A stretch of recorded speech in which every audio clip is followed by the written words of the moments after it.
শোনো ছাত্র বন্ধুরা, এখন আমাদের আলোচ্য বিষয় লেন্স। আলোক বিজ্ঞানে একটা গুরুত্বপূর্ণ অধ্যায়। স্যার, লেন্স কাকে বলে?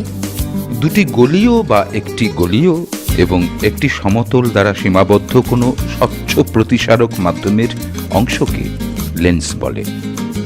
লেন্স অনেক রকমের হতে পারে, যেমন উত্তল, অবতল, অবতল ইত্যাদি। যে লেন্সের মধ্যভাগ মোটা এবং প্রান্তের দিক ক্রমশ সরু তাকে বলে উত্তল লেন্স। এই উত্তল লেন্সকে আবার অভিসারী লেন্সও বলা হয়। স্যার, একে অভিসারী লেন্স বলে কেন?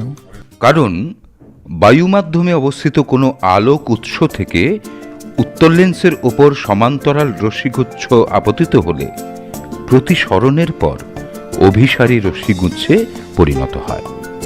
আবার যে লেন্সের মধ্যভাগ সরু এবং দুপ্রান্ত ক্রমশ মোটা হয় তাকে অবতল লেন্স বলে। স্যার, একে অপসারী লেন্স বলে কেন?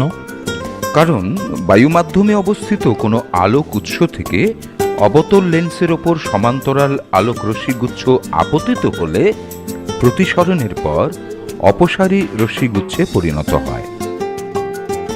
এবার লেন্সের কার্যাবলী বুঝতে গেলে লেন্স সংক্রান্ত কতগুলো ধারণা বা সংজ্ঞা বোঝা দরকার।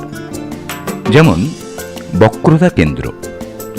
লেন্সের কোনো গোলীয় তল যে গোলকের অংশ